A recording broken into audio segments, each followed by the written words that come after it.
16, el versículo 7 al 10. Segundo libro de Crónicas, capítulo 16, versículo 7 al 10. Mientras ustedes buscan esta porción, quiero darles un pequeño trasfondo acerca del propósito principal del primer y segundo libro de Crónicas. Israel estaba regresando de la cautividad de 70 años en Babilonia, y ellos necesitaban un manual donde ellos pudieran encontrar el camino para la restauración, la bendición, el avivamiento. Y es así como el Espíritu Santo inspira, se cree, no hay seguridad, que Esdras, el sacerdote Esdras, fue el que escribió el primer y segundo libro de Crónicas, en el tiempo cuando ya se estaba reconstruyendo el templo a través de Zorobabel, y Esdras estaba como sumo sacerdote en aquel entonces. Por eso que cuando usted lee tanto el primero y segundo libro de Crónicas, usted se va a dar cuenta que son testimonios de bendición, de avivamiento. Y eso es lo que realmente toda persona necesita cuando ha tenido una etapa de fracaso, de dolor, de tristeza. Necesita encontrar esperanza en Dios. Así que cuando leemos el primer y segundo libro de Crónicas, nos habla de esperanza, nos habla de cómo realmente entrar en la bendición de Dios. ¿Cuántos quieren la bendición de Dios en su vida? Muy bien. Entonces, segundo libro de Crónicas, capítulo 16, versículo 7 al 10, dice así: en aquel tiempo vino el vidente Ananí a Asa, rey de Judá, y le dijo: por cuanto te has apoyado en el rey de Siria y no te apoyaste en Jehová tu Dios, por eso el ejército del rey de Siria ha escapado de tus manos. Los etíopes y libios no eran un ejército numerosísimo, con carros y mucha gente de a caballo. Con todo, porque te apoyaste en Jehová, él los entregó en tus manos. Porque los ojos de Jehová contemplan toda la tierra, para mostrar su poder a favor de los que tienen corazón perfecto para con él. Locamente has hecho en esto, porque de aquí en adelante habrá más guerra contra ti. Entonces se enojó Asa contra el vidente y lo echó en la cárcel, porque se encolerizó grandemente a causa de esto, y oprimió Asa en aquel tiempo a algunos del pueblo. Señor, una vez más te pido que tu nombre sea glorificado. Nos ponemos en tus manos, Señor, y pedimos que nos limpies con tu sangre carmesí. Abrimos nuestro corazón de par en par, oh Dios, con la disposición de poder sencillamente recibir a plenitud el consejo de tu palabra. Señor, ayúdame a poder entregar este mensaje para gloria de tu nombre y bendición de tu pueblo, en Cristo Jesús. Amén y amén. Para comprender un poco esta historia que acabamos de leer, es importante que nos vayamos un poco al trasfondo histórico a nivel nacional. Israel, en los tiempos de David y de Salomón, se establece lo que es la monarquía hebrea, pero en manos de uno de los hijos de Salomón, Jeroboam, el reino de Israel se divide en dos, teniendo la parte norte como capital Samaria y el sur teniendo como capital Jerusalén. Jesús dijo en cierta oportunidad: una casa dividida en sí misma no puede prevalecer.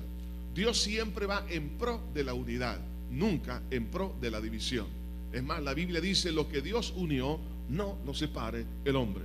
Dios estableció un pueblo, pero a raíz del pecado de la nación, entonces se dividió aquello que Dios les había entregado. Ahora, para ese entonces, el rey Asa era el rey de la parte sur, que tenía por capital Jerusalén.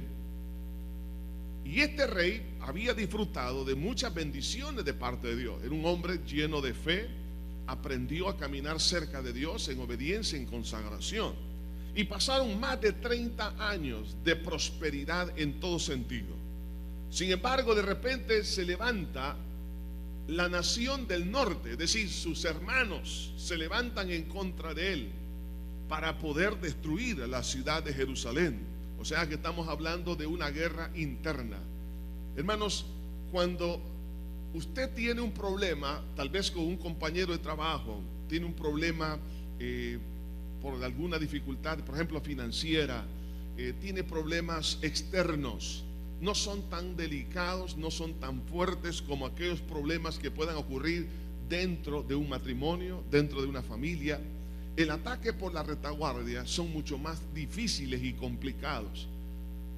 El rey Asa había tenido tremendas victorias, por ejemplo, contra los etíopes, contra los libios y muchos otros ejércitos, y él los había vencido fácilmente con la ayuda de Dios.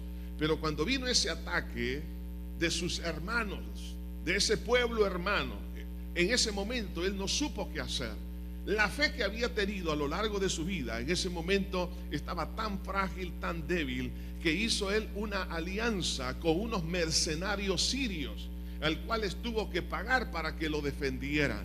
Entonces Dios envía a un profeta dándole esta exhortación, porque él se había salido del centro de la voluntad de Dios. La voluntad de Dios es que usted y yo confiemos en su palabra, que nuestra confianza siempre esté en Dios, y que no pongamos nuestra confianza en ninguna persona ni en ninguna de las cosas de esta tierra, mas nuestro corazón solamente debe estar en manos de Dios, porque las personas nos pueden traicionar, las circunstancias cambian, y Dios no quiere que nosotros fluctuemos dependiendo de la persona o de las cosas en las cuales nosotros hemos puesto nuestro corazón. Y por eso la exhortación de Dios hacia este rey, a raíz de haberse salido del centro de la voluntad de Dios, es esta: locamente has hecho esto. Yo no sé si Dios últimamente le ha dicho una palabra como esta: locamente has hecho esto, porque de aquí en adelante habrá más guerra contra ti.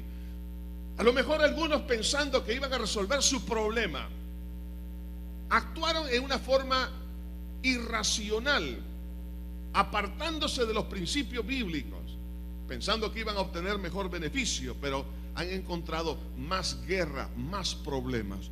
Cuando usted y yo nos salimos de la voluntad de Dios, hay más crisis. Pero cuando estamos dentro de la voluntad de Dios, Dios toma esas crisis y Él nos da la victoria. Por eso, hermanos, el tema de esta hora tiene que ver con una exhortación para todos nosotros, y es: apóyate en Dios hasta el final. No solamente en nuestros primeros años de vida cristiana, sino en los momentos de bendición y de éxito, de prosperidad, tenemos que seguir confiando en nuestro Señor. Si usted por alguna razón se ha salido del centro de la voluntad de Dios, dentro de ese parámetro, usted se ha apartado de ese parámetro de seguridad, Dios está aquí para bendecirnos. Dios está aquí para ayudarnos a volver a ese centro maravilloso de su voluntad. Ahora bien, el rey Asa había tenido una herencia maravillosa de fe por medio de su padre. Y quiero que veamos en primer lugar que usted y yo podemos aprender de las experiencias de creyentes al estar fuera y dentro de la voluntad de Dios. Podemos aprender de los errores de otros y podemos aprender de los aciertos de otras personas. Este rey Asa había tenido una herencia espiritual de su familia muy especial. En este caso, Abías, que fue el padre del rey Asa, cuando Asa era un niño, él presenció, él vivió una de las guerras que tuvo su padre con otro ejército enemigo. Y este hombre, Abías, había aprendido a confiar en Dios. Cuando usted tiene esa fe en Dios, usted va a empezar a heredarla a sus hijos, va a empezar a heredarla a sus nietos. Por eso el apóstol Pablo, cuando le habla a Timoteo, en la segunda epístola, en el capítulo 1, en el versículo 5, dice: trayendo a la memoria la fe no fingida que hay en ti, la cual habitó primero en tu abuela Loida y en tu madre Eunice, y estoy seguro que en ti también. La mejor herencia que usted y yo podemos dejar a nuestros hijos es la fe en el Señor Jesús. Ese ambiente de fe en Dios va a darle a las personas la base del éxito.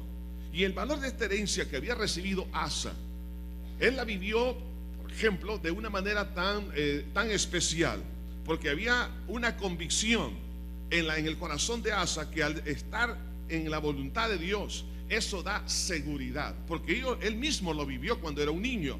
Por ejemplo, vino un ejército con 800,000 contra contra el rey Abías, y él solamente tenía 400,000. O sea, la amenaza en desventaja de 2-1. Sin embargo, Asa, cuando era un niño, vio que su padre, confiando en Dios, pudo vencer a un enemigo superior a él. No solo eso, sino que vio en su padre que no tenía temor al estar realmente viendo personas que están fuera de la herencia de Dios, o sea, que están en rebelión. Él había aprendido a ver que una persona que está en el centro de la voluntad de Dios no le va a tener temor a los que están fuera de la voluntad de Dios. Y además de eso, él había aprendido a vivir en seguridad porque su padre había confiado en Dios. Todas estas cosas el rey Asa, cuando era un niño, las absorbió y vio la derrota al poner la confianza en Dios. Entonces vio cómo este reino enemigo que estaba atacando le fue destruido, y eso le trajo a este niño una confianza día tras día. Dijo: no, la verdad que si mi papá pudo vencer, la nación de Israel, de Judá pudo vencer, ahora yo podré vencer. Hermanos, cuando nosotros estamos en la voluntad de Dios, Dios siempre va a respaldar su promesa. Y una de las cosas interesantes es que las experiencias que se adquieren en la vida, experiencias de fe, nos van a ayudar para pelear la siguiente batalla en nuestra vida. Ejemplo de ello, David tenía que pelear contra un gigante, Goliat, y él trajo a memoria las experiencias de haber vencido a los animales que querían robar las ovejas. Ahí lo menciona la Biblia: osos, leones, y él los pudo vencer. Ahora esa experiencia le estaba motivando, inspirando para pelear contra el gigante Goliat. Hermano, cuando usted tiene experiencias lindas con Dios, experiencias, batallas hermosas de la fe, usted tráigalas a memoria. Traiga a memoria eso, porque eso lo va a inspirar. ¿Cuál es la batalla que usted tiene hoy en día? Traiga a memoria lo que pasó hace 5, 10, 20 o 30 años, o hace un año atrás. No se le olvide estas cosas lindas, porque eso lo va a motivar, lo va a inspirar. Y eso hizo que David pudiera vencer al gigante Goliat, porque tenía el mismo principio que tuvo en el pasado: la fe en Dios. Ahora bien, cuando Asa aprende de las victorias de la fe de su padre, pero también aprendió de la falta de fe en Dios del ejército enemigo, y pudo ver la derrota de ellos, él estaba seguro que tenía que caminar bajo los principios de la palabra de Dios. Y eso es lo que pasa en la mayoría de todos los cristianos.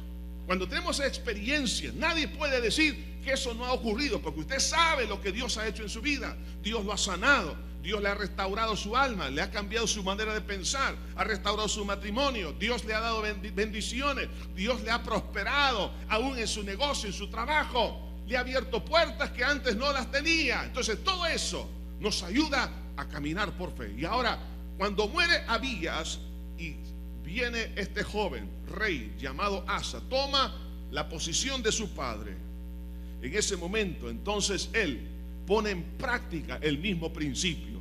Y aquí vemos en segundo lugar que los frutos de la obediencia y consagración a la voluntad de Dios son efectivos. Ahora ya pasamos nosotros al capítulo 14 del libro de Crónicas, del segundo libro de Crónicas.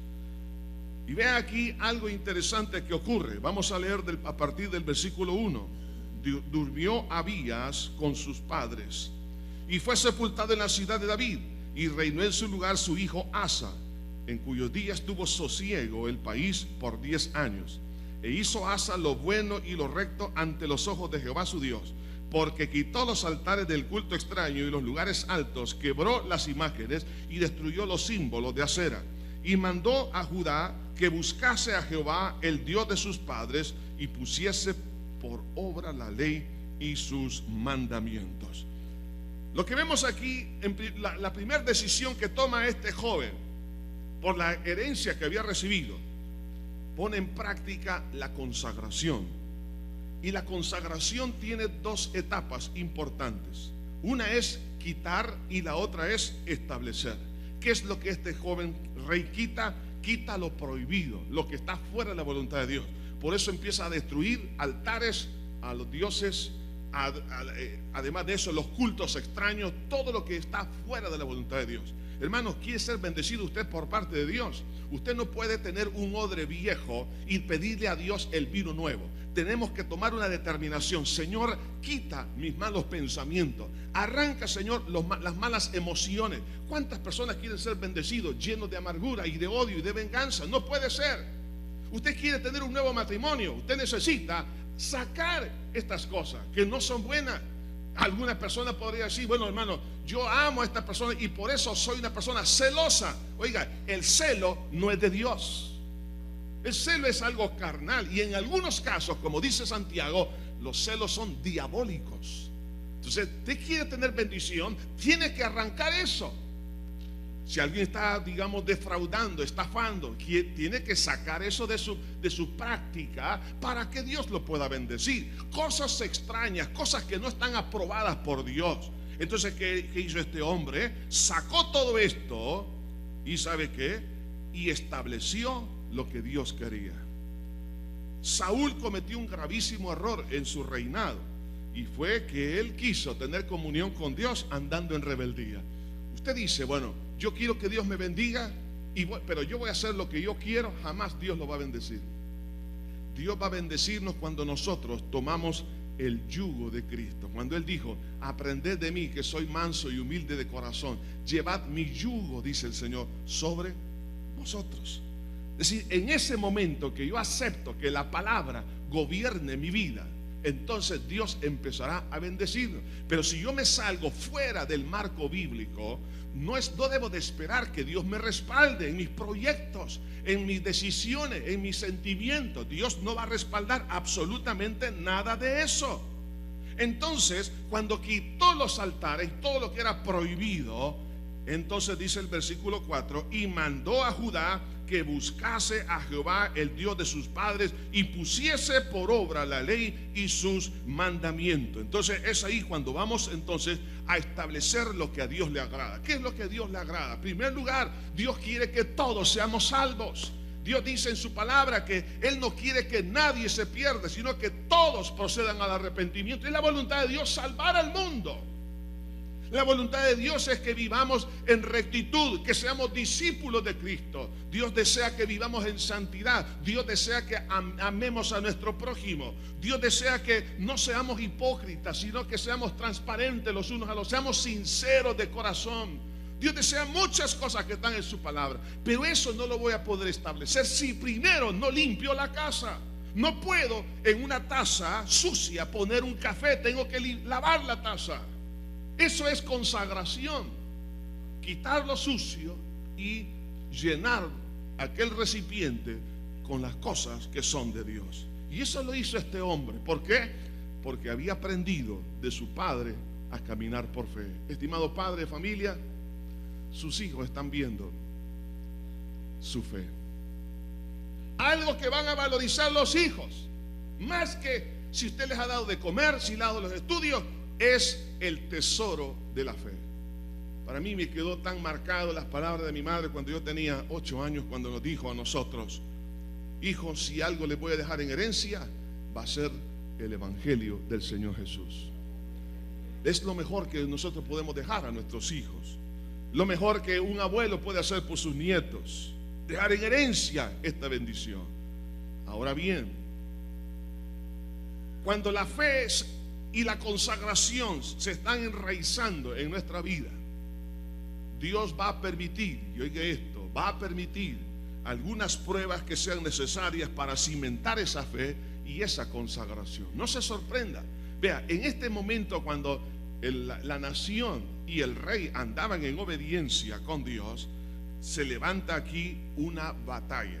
A partir del versículo 9 al 12, ustedes ven ahí que se levantó contra ellos Sera etíope con un ejército de 1.000.000 de hombres y 300.000 carros, y vino hasta Maresa. Estamos hablando entonces de un ejército imponente. Alguien podría decir 1.000.000 de soldados. ¿Sabe usted? Por ejemplo, Herodoto habla en uno de sus libros acerca de, por ejemplo, uno de los ejércitos que Jerjes levantó de 5 millones contra los griegos. O sea, en aquel entonces la cantidad de soldados era numerosísimo por el sistema de batalla que tenía. Ahora pues las cosas han cambiado por las estrategias que se tienen.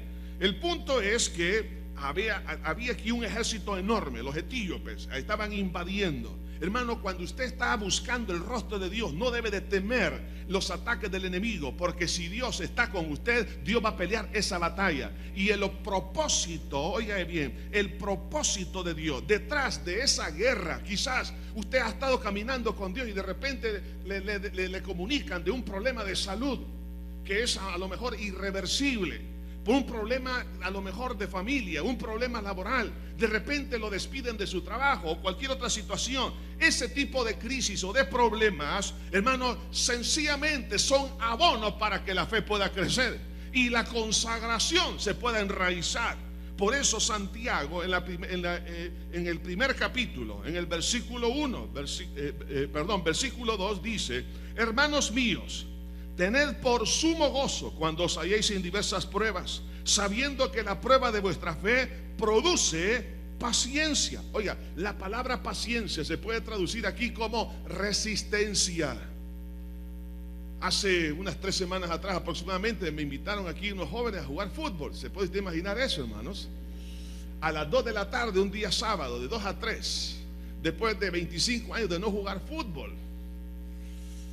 Usted sabe que, bueno, y me tocó venir a predicar aquí todo calambrado, hermano.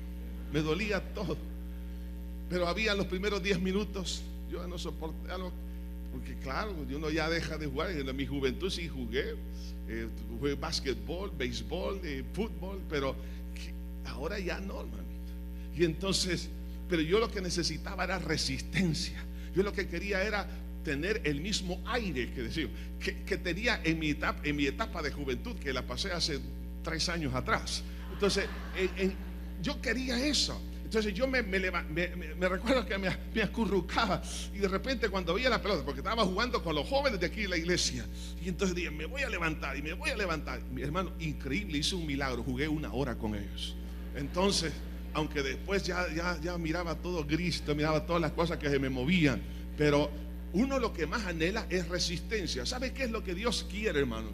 Cuando usted y yo estamos en las pruebas es resistencia, porque se va fortaleciendo nuestra fe, se va fortaleciendo el carácter, se va formando el carácter de Cristo en nuestro corazón. Entonces, por eso es importante las pruebas. ¿Por qué? Porque produce paciencia, produce resistencia, produce aguante. Mas tenga la paciencia su obra completa, para que seáis perfectos y cabales, a fin que, dice, sin que os falte cosa alguna. Hermano, Dios quiere bendecirnos y por eso las pruebas son necesarias. Este ataque que vino contra Asa de 1 millón de soldados en contra de ellos, usted puede decir, hermano, tengo 1 millón de problemas, ¿qué puedo hacer? Tenga por sumo gozo, dígale: Señor, tú sabes que he caminado por fe y estoy consagrando mi vida. Yo sé que tú vas a transformar todo esto en bendición. Y así va a ser.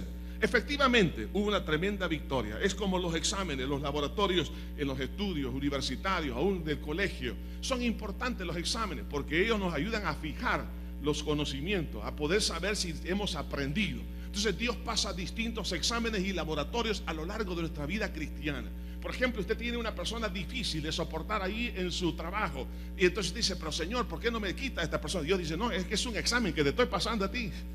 Quiero que tú aprendas a amar a aquellas personas que son difíciles, así como yo te he amado a ti incondicionalmente. ¿Por qué no lo amas a Él?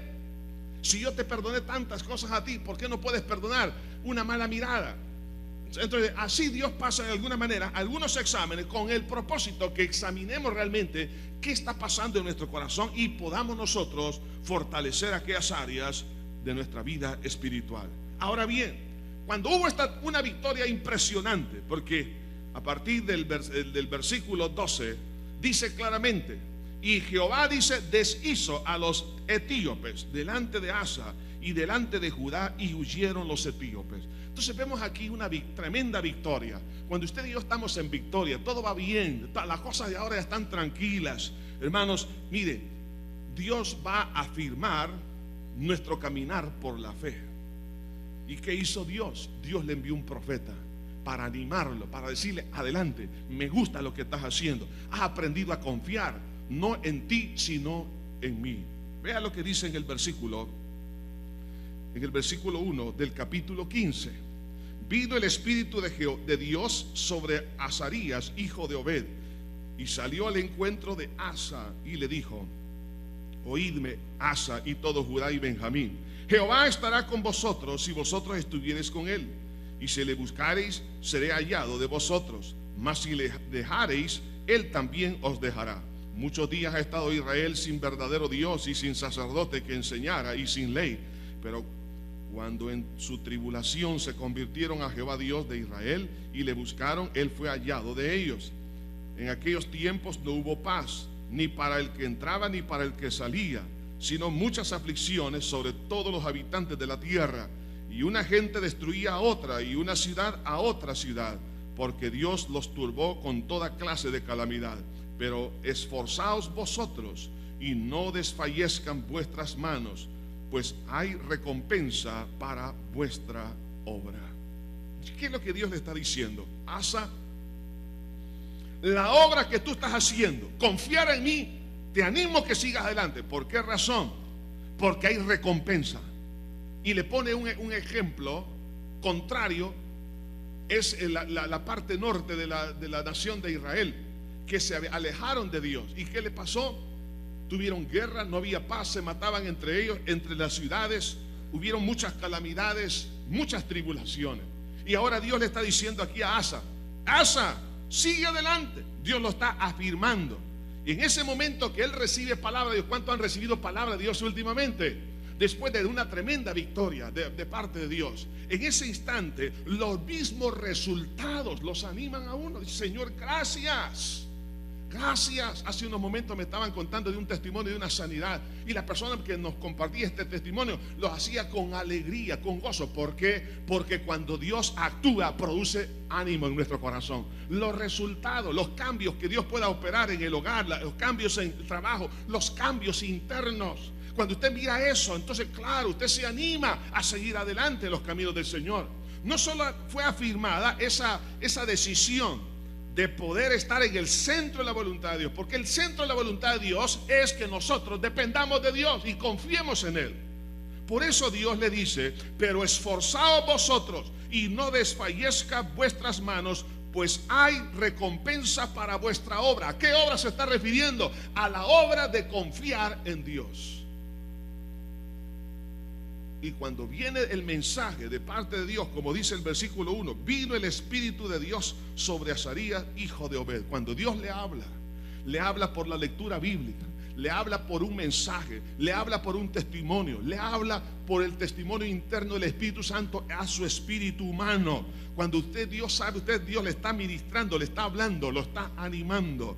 Dice la palabra de Dios que en ese momento que él recibe palabra, ocurre algo impresionante, es algo definitivamente trascendental. Dice: y salió al encuentro de Asa y le dijo: oídme, Asa y todo Judá y Benjamín, Jehová estará con vosotros si vosotros estuvieres con él. O sea, el estar en la voluntad de Dios es trascendental.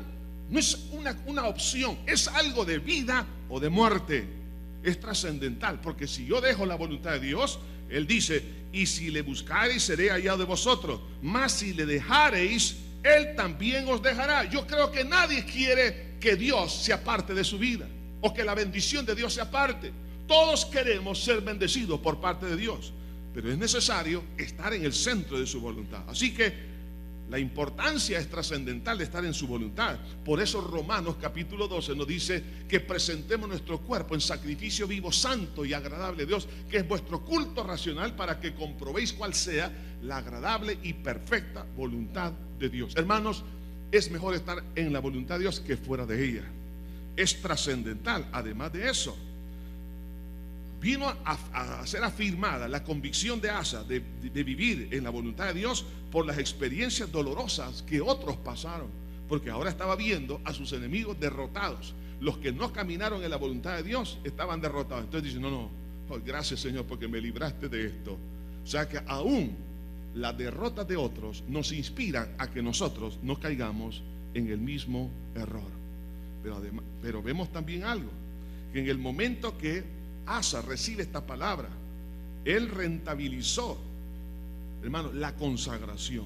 Por eso que en el versículo 7 dice: pero esforzaos vosotros. O sea, él quiso sacarle fruto. Para esforzaos vosotros y no desfallezca vuestras manos, pues hay recompensa para vuestra obra.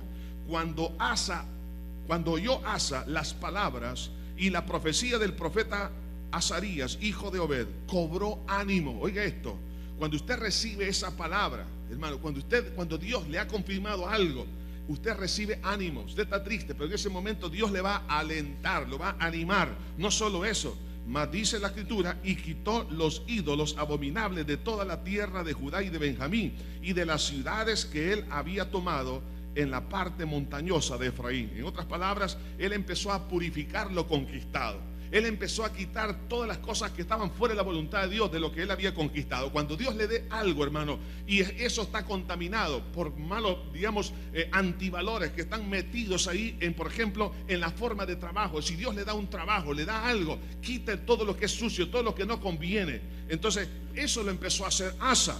Empieza a purificar lo que había conquistado. Pero también hay otra exhortación, dice: y reparó el altar de Jehová que estaba delante del pórtico de Jehová.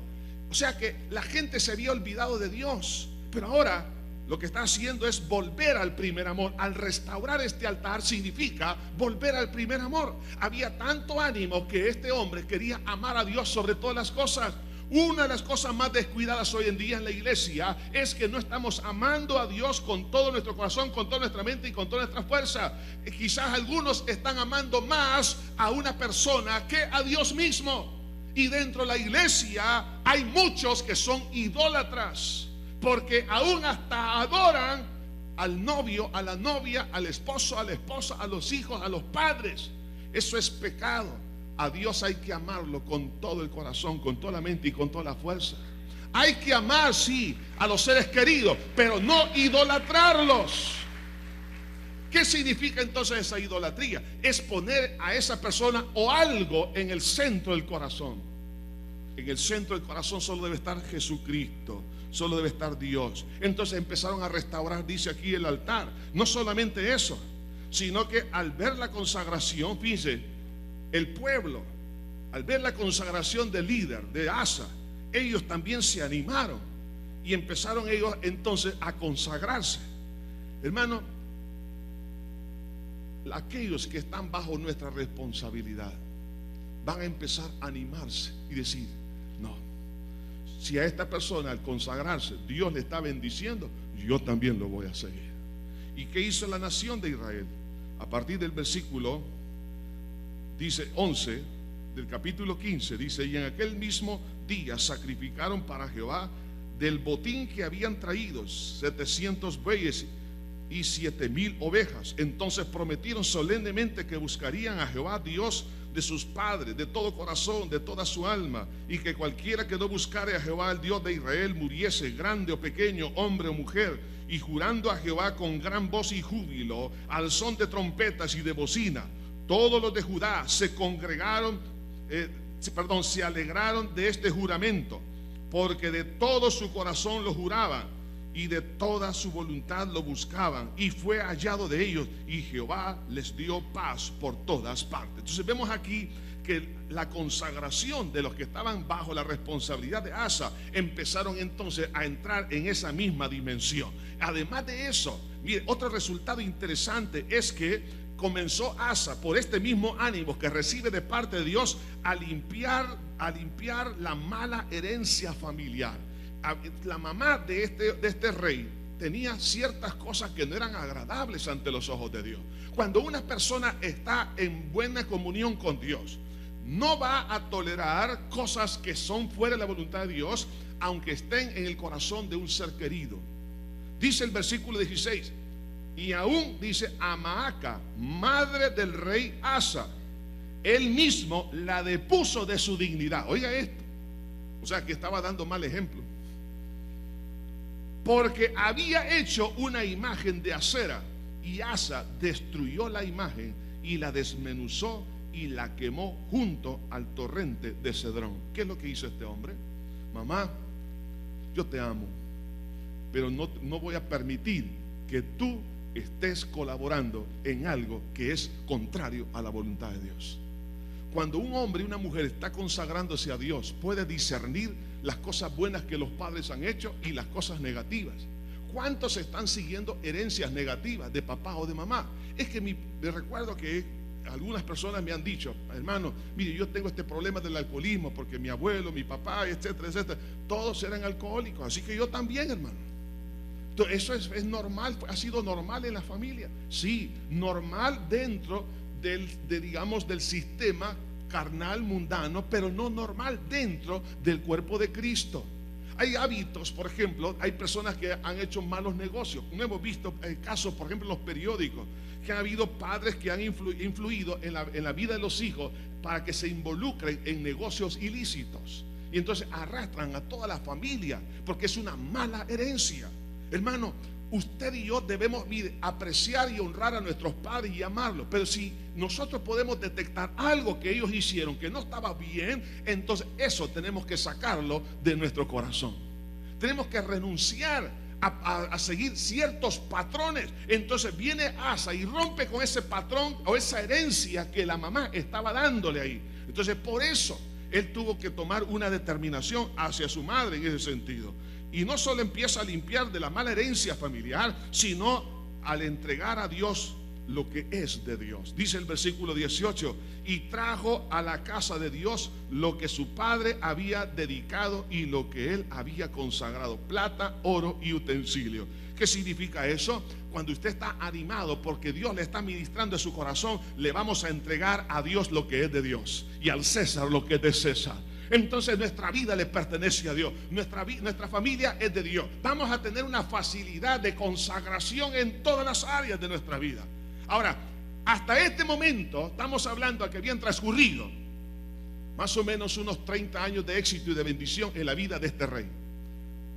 Pero viene una crisis, y es una crisis interna. Había peleado contra los etíopes, los libios, con los sirios, etcétera. Pero ahora sus hermanos del norte se levantan contra él. Una cosa es batallar contra el sistema mundano, carnal, contra los antivalores de la sociedad, y otra cosa es batallar con los problemas internos, por ejemplo, de una familia. Cuando Satanás ataca la retaguardia, es más difícil poder batallar en ese nivel. Y esto me recuerda el caso de David, que mientras él estaba en una de sus campañas con 400 hombres, los filisteos atacaron la retaguardia, se llevaron a las mujeres y a los niños, los secuestraron. Y dice la Biblia que cuando ellos llegaron al campamento, todos los hombres lloraban, hombres de guerra. No estamos hablando que no eran señoritas, eran hombres de guerra. Lloraron hasta que les faltó la fuerza, dice la Biblia. Entonces vemos ahí que cuando los ataques son internos, es más, aún dentro del mismo cuerpo de Cristo, como el ataque que Jesús recibe por parte de Judas, que lo estaba traicionando, lo estaba vendiendo. En su corazón había traición. Una cosa es recibir una traición de una persona que usted no conoce, o más bien de un daño que una persona que no le conoce, y otra cosa es la traición de personas a quien usted le ha extendido la mano, a quien usted les ha bendecido. Entonces, cuando el ataque es mucho más cercano, más privado, más personal, eso es más complicado de poderlo manejar. Por eso que después de más o menos 30 años, un poquito más de 30 años, de una vida de estabilidad, de gozo, de paz, de prosperidad en todo sentido, viene una segunda prueba de la fe en la etapa del éxito. Tenga cuidado, cuando usted tenga éxito, es el tiempo más peligroso que pueda existir. Esto me recuerda el caso de una persona que tenía por años el sueño de ir a escalar unas montañas allá en el Himalaya. Cuando llega a la cumbre, levanta las manos y empieza a dar gritos de júbilo y dice: qué bueno estar aquí. Y entonces viene el guía y lo tiró literalmente al suelo y le dijo: cuando usted llegue a la cumbre, no se puede estar de pie, porque una ráfaga de viento lo puede lanzar al precipicio y la victoria le va a durar solamente segundos. Aquí, cuando se llega a la cumbre, hay que estar de rodillas. Le voy a decir una cosa, hermano. Cuando todo le va bien, buen negocio, no tiene problemas en su hogar, todo va bien, hasta está ganando peso, hermano, gloria a Dios. La suegra lo ama, y el yerno también, y usted mire, todo le va de maravillas. Tenga cuidado, no se relaje, por favor. ¿Sabe por qué? Esto le pasó a este rey. Eso es lo que el Señor Jesucristo quiso decirnos a través de la parábola de las 10 vírgenes. Todo estaba bien, las 10 habían sido invitadas a una fiesta de boda, todo estaba bonito, era una fiesta. El problema es que 5 de ellas fueron imprudentes. Se les olvidó que en la vida cristiana todo el tiempo estamos en un estado de guerra espiritual. Todos aquellos que han ido a Israel y los que han de ir, usted sabe que cuando uno llega a Israel, usted mira, hermano, la juventud anda armada con sus uniformes, y van a comer, andan por todas partes, tranquilos, andan con su M16, con otras armas, tranquilos. Es decir, porque el Estado de Israel vive en un estado de alerta máxima los 365 días del año y todos los años. Ellos están preparados en un ataque sorpresa. Por eso es que básicamente cada hogar de cada israelita es un cuartel, porque está en estado de alerta máximo. Nosotros, hermanos, cuando todo nos va bien, entonces empezamos a tomar vacaciones. Gracias, Señor. Bueno, antes ayunaba, podría decir alguien, cada semana, cada mes. Bueno, hoy voy a ayunar cada 5 años, Señor. Ahora, todos los desayunos que me inviten, yo los acepto con gozo, Padre. Está bien, acéptelos, pero no se le olvide orar y ayunar. Olvidamos la oración, olvidamos el servir a Dios, nos olvidamos de ir a la iglesia. Entonces todo va tan bien que entonces hay más, que digamos, capacidad financiera. Vamos a viajar más, vamos a hacer esto, etcétera, etcétera, etcétera. Dejamos de servir, nos relajamos. Y ese fue el problema de este rey Asa, el problema del relajamiento, porque se acomodó a su entorno y olvidó que estaba en un estado de guerra continua a nivel espiritual, y por la falta de disciplinas espirituales. Lo mismo nos pasa a nosotros, porque nos acomodamos porque fulano así vive.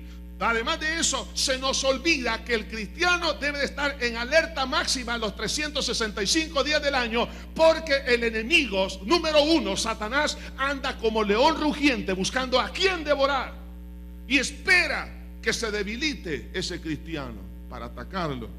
Y claro, ya no tiene la disciplina de orar, de leer la Biblia, de servir, de asistir a la iglesia, de amar al prójimo, en fin. Todo esto es un abono para su debilitamiento, y las consecuencias de la falta serán de confianza en Dios. Y esta falta de confianza y relajamiento espiritual, ¿qué le va a pasar? ¿Qué le va a traer? En primer lugar, la presencia del temor estará en su mente. Vea lo que dice en el capítulo 16, versículo 1. Dice: en el año, quizás leyendo el versículo 19 del capítulo anterior, dice: y no hubo más guerra hasta los 35 años del reinado de Asa. En el año 36 del reinado de Asa, subió Baasa, rey de Israel, contra Judá, y fortificó a Rama, para no dejar salir ni entrar a ninguno al rey Asa, rey de Judá. Oiga esto. Vemos aquí algo que en el momento del debilitamiento espiritual va a venir, hermanos, un sistema de pruebas. En todos pasa eso.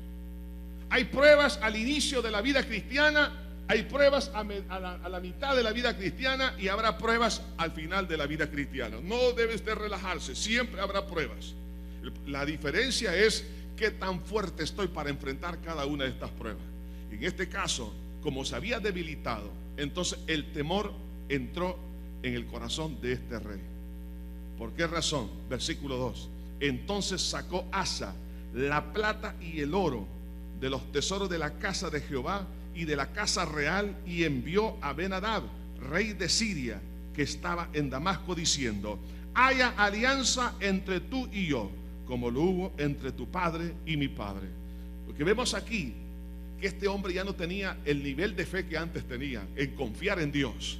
Así como venció a los etíopes, ahora él ya no tenía la confianza que tenía años atrás. Eso lo debilitó de tal manera que hizo que el temor entrara en su mente, y contrató a sueldo a mercenarios para que lo defendiera. Y esto, por supuesto, vino a ser como una especie de cabeza de playa, donde el enemigo comienza a tomar espacio. Cuando usted le da lugar al temor, Satanás viene detrás. ¿Para qué? Para manipular las circunstancias. No solo eso, vea, dice que sacó los utensilios de la casa de Dios. En otras palabras, comenzó a sacrificar lo divino por lo humano. Hermano, cuánta gente, como una medida de desesperación, por ejemplo, no tiene, digamos, los suficientes ingresos, entonces dice: ya no voy a ir a la iglesia, yo no voy a servir porque tengo que trabajar. En otros casos, por ejemplo, tiene problemas en el matrimonio, y usted dice: bueno, es que yo creo que he estado descuidando a mi familia, ha estado descuidando a mi esposo, por lo tanto ya no voy a ir a la iglesia para darle tiempo a mi esposo, porque creo que esa va a ser la manera que este hombre se va a componer. No crea eso, hermano. Ese hombre se va a componer en la medida que usted se mantenga firme delante del Señor. No sacrifique su devocional por estar atendiendo a ese marido que no quiere nada con Dios. No sacrifique su tiempo de oración y de lectura bíblica. No sacrifique su tiempo de servir. Mientras usted sirve, ora y clama al Señor y hace lo que Dios le manda hacer, Dios va a tocar a esa persona.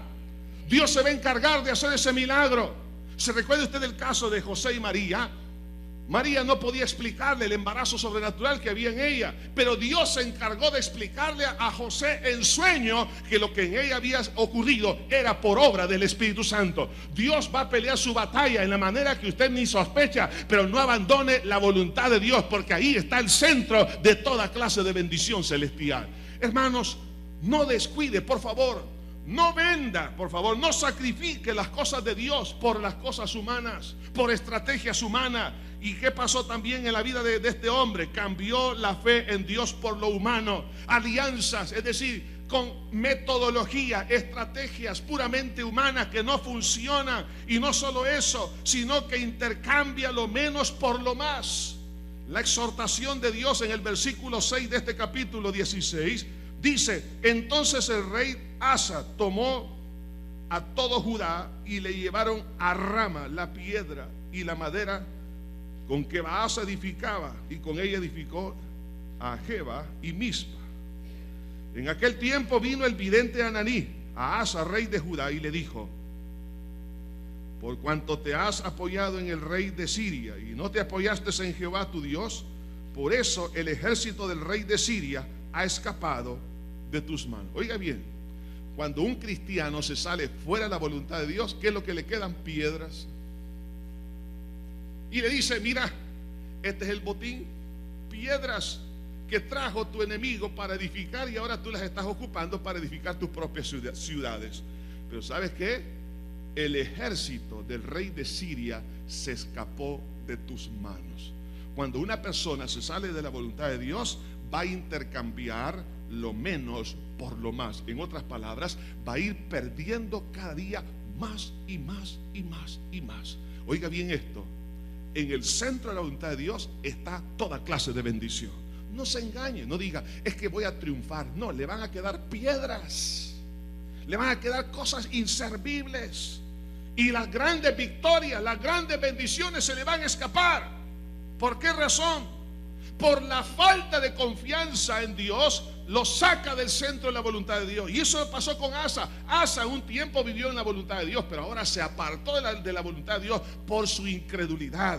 Y eso hizo que el temor entrara. Además de eso, empezó a sacrificar las cosas de Dios por las cosas mundanas. Sacrifica a la persona la santidad, sacrifica el amor a Dios, el amor al prójimo, sacrifica los talentos, sacrifica los ministerios. Ya no quiere servir, ya no quiere hacer nada. ¿Para qué? Para dedicarse a las cosas mundanas. Y eso hace que en un momento dado comience a perder cada día más y más, y luego no se queje y no ande diciendo: ¿por qué Dios no me bendice? Es que usted se ha salido de la voluntad de Dios. Y no solo eso, sino que se ha de incrementar la tribulación como juicio. Ahora sí, la tribulación como juicio por perder la confianza en Dios. Versículo 8 dice: los etíopes y los libios no eran un ejército numerosísimo con carros y mucha gente de a caballo. Con todo, porque te apoyaste en Jehová, Él los entregó en tus manos. Porque los ojos de Jehová contemplan toda la tierra para mostrar su poder a favor de los que le tienen corazón perfecto para con Él. Locamente has hecho esto, porque de aquí en adelante habrá, ¿qué cosa? Más guerra contra ti. Queriendo resolver un problema pequeño, entra en una cadena de problemas. No es sabio salirse de la voluntad de Dios, porque habrá más problemas de los que usted quiere resolver. ¿Cuántos en una desesperación, ya sea económica, sentimental, toman malas decisiones y se involucran en proyectos que están fuera de la voluntad de Dios, queriendo resolver esto? ¿Cuántos, por ejemplo, han aceptado sobornos o dan soborno, hacen fraudes? Y dicen que ya no soportaba, hermano, esta situación, y luego se encuentran en un problema mayor. ¿Por qué? Porque quisieron resolver un problema confiados en el dinero. Usted confíe en el Señor. Si usted tiene un problema emocional, mire, he sabido de tantos casos de hijos que en una desesperación toman malas decisiones para supuestamente hacer su propia vida. Esposas, esposos también, queriendo escapar de un problema matrimonial, se meten en gravísimos problemas por causa de su incredulidad. Hermano, si estamos en esta nación y tenemos tantos problemas, pero la verdad que Dios nos puede bendecir en este país, aunque sea uno de los más violentos del mundo, pero con Cristo podemos, hermanos, salir adelante. Yo creo, hermanos, que el cristiano, la iglesia prospera en todo lugar. No tome decisiones, por favor. Si Dios le ha dado un trabajo, no abandone ese trabajo. Si es la voluntad de Dios que usted está en ese trabajo, pero en ese trabajo hay problemas, no se salga de ese trabajo. ¿Cuántos no he sabido de cristianos que por desesperación, porque no congenian, no están unidos con un compañero, él está haciendo muchas cosas difíciles, le está complicando la vida, y toma la decisión de decir: yo voy a renunciar, porque creen que en otro lado lo van a contratar fácilmente? Pasa 1 año, 2 años, 3 años poniendo currículos para arriba y para abajo y no obtiene ningún beneficio. ¿Por qué? Porque se salió de la voluntad de Dios. Hermano, cuando Dios le ha dado un ministerio, hermano, si a pesar que ese ministerio tenga sus problemas, sus dificultades, no abandone el ministerio hasta que Dios no lo mueva. No se mueva, hermano. Si Dios le dice: hijo, aquí te quiero, hasta que yo diga que te muevas. Si la nube no se levanta, no te muevas tú. Muévase en la voluntad de Dios. Ahí Dios lo va a prosperar, porque de otra manera va a incrementar la tribulación. Ahora ya como juicio por perder la confianza en Dios. Ya no será una prueba, sino un juicio, una disciplina, un castigo de Dios. Ahora, las reacciones insensatas, y aquí está lo triste. Asa comenzó bien, pero ahora su debilitamiento en la confianza en Dios lo hizo reaccionar de una manera, hermanos, totalmente carnal. Lo primero que pasa con él es que rechazó a los que le amonestaban de parte de Dios. Versículo 10: entonces se enojó Asa contra el vidente, es decir, contra el profeta. Cuando una persona no es humilde de corazón, no reconoce el haberse equivocado, sino que se enoja, oiga bien, contra la persona que le está aconsejando. ¿Cuántos hijos se molestan contra papá y mamá por un consejo? No te molestes, porque a lo mejor tu papá y tu mamá es el vidente que Dios ha puesto a tu lado. A lo mejor puede ser un hijo. ¿No le ha dicho algún hijo a su papá, un niño: papi, no maltrates a mi mami? A Dios no le agrada eso. Y entonces él no puede discernir que a lo mejor Dios le está hablando a través de ese niño. Dios le ha puesto a alguien que lo amoneste, y usted se molesta, se enoja, siente como que le han tirado, digamos, a chile o limón en la herida y se empieza usted a sentir mal y se molesta. Dice, aún, por ejemplo, viene a la iglesia, hermano, he conocido de casos, personas que se han molestado conmigo porque dicen que yo he venido a desnudarlo aquí en el púlpito. Que algunos, me recuerdo una hermana me dijo, mire, mi esposo la primera vez que vino a la iglesia ya nunca ha querido venir porque él cree que yo le conté a usted todo lo que él estaba haciendo, y usted desde el púlpito cuando empezó a predicar empezó a hacer una descripción y él dijo, esta mujer ya le fue a contar al pastor, y yo aquí esta iglesia de chambroso no quiero estar. Hermano, se molesta. Yo ni conozco a esa persona. Lo que pasa es que la palabra de Dios redarguye, el Espíritu Santo redarguye. ¿Y qué pasa? Nos molestamos. Dice aquí, entonces se enojó Asa contra el vidente, contra el instrumento de Dios. No se moleste, abandone la soberbia. Aquí está, hermano, el principio del más grande de todos los fracasos. No es que nosotros fallemos, no, sino que no reconozcamos nuestra necesidad. Si me he equivocado, debo de reconocer, sí, Señor, me equivoqué, perdóname, Dios mío, límpiame con tu sangre. Pero aquí se enojó, y no solo eso, y lo echó en la cárcel. Es decir, que aquí proyecta su enojo dañando a otra persona. ¿Qué tenía que ver ahí el vidente, el profeta de Dios? Lo mete a la cárcel. ¿Qué mal le hizo? No, le hizo un bien. A lo mejor usted le ha quitado el habla a alguien porque esa persona lo amonestaba, lo aconsejaba, sea un compañero, una hermana en Cristo. Le dice, mira, no te conviene esto. Mira, Juan el Bautista le decía a Herodes, no te es lícito tener la mujer de tu hermano. Y sabe que Herodes, siendo Herodes, él aceptó el consejo de Juan el Bautista. El problema fue que cuando Herodías entonces mandó aquí, oprimió, o más bien manipuló la mente y el corazón de Herodes para que le cortaran la cabeza a Juan el Bautista. Hay personas que se molestan contra el instrumento y quieren de alguna manera silenciar esa voz, como lo quiso hacer la mujer que tenía Herodes. Quiso silenciar, pero eso no se puede silenciar, porque Dios sigue hablando y a Dios no se le puede destruir. Además de eso, también este hombre se resintió, hermano, por un despecho contra Dios. Vea esto, hermano, qué cosa más curiosa la que vemos más adelante. Dice en el versículo 12, en el año 39 de su reinado, Asa enfermó gravemente de los pies. Probablemente fue gota, pie diabético, no sé. Dice, y en su enfermedad no buscó a Jehová, sino a los médicos. Ahora, no se asuste, porque no es pecado buscar a los médicos. Es más, uno de los escritores de uno de los evangelios, Lucas, fue médico. El problema de Asa fue que estaba tan resentido con Dios, como que si Dios era el culpable de su desgracia, que dijo, yo ya no quiero nada con Dios, me voy con la ciencia. Pero ¿qué dice más adelante? Y durmió Asa con sus padres, es decir, se murió. Hay personas que están, hermano, tan resentidos con Dios como que Dios es el culpable. ¿Por qué? Por el orgullo. Hermano, quitémonos ese orgullo. ¿Qué debo de hacer si he caído en la misma condición del rey Asa?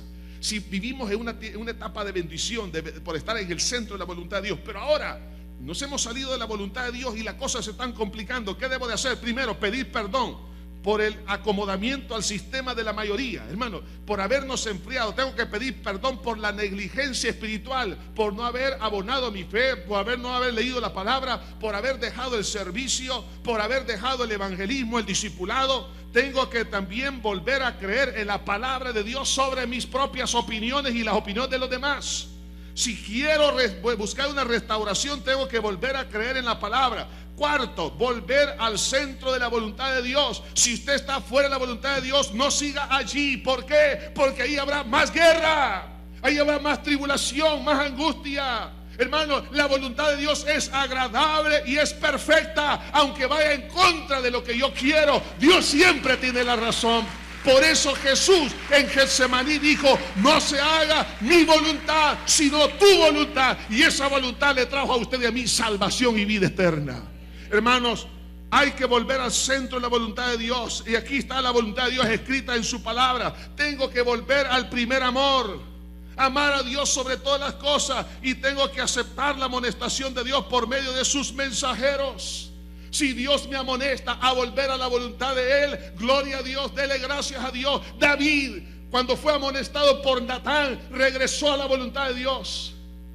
Cuando Saúl fue amonestado por Samuel, no quiso regresar a la voluntad de Dios. Y ahí está la diferencia entre el éxito y el fracaso.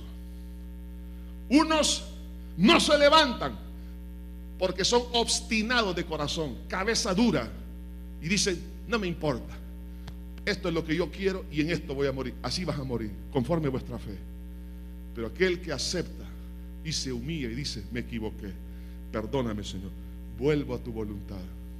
Si usted en esta hora está en un callejón sin salida, se le han multiplicado la guerra y usted dice: ya no sé qué hacer, vuelva a la voluntad de Dios. Dios le envió a este profeta, este segundo profeta, para que él capitalizara una vez más la bendición del cielo, pero él no las quiso por su orgullo. Todos nos equivocamos, lo importante es rectificar. Oremos. Señor, gracias te damos en esta hora por tu amor y misericordia. Te pido, mi buen pastor, que tú hagas un milagro dentro de tu iglesia. Señor, tú sabes quiénes se han salido del marco de tu voluntad, se han desviado, han hecho las cosas que ellos han querido, y ahora, oh Dios, las consecuencias son difíciles. Te pido en este día, Señor, que tú nos bendigas con misericordia. Hermanos, mientras usted sigue orando, y van a pasar los hermanos a repartir los elementos de la Santa Cena, la exhortación es para la iglesia, para aquellos que han aceptado a Cristo como su único y suficiente Salvador. Si usted se ha apartado de la voluntad de Dios, dígale a Dios: Señor, me arrepiento. Y no tome, por favor, estos elementos si no regresa a la voluntad de Dios. Si usted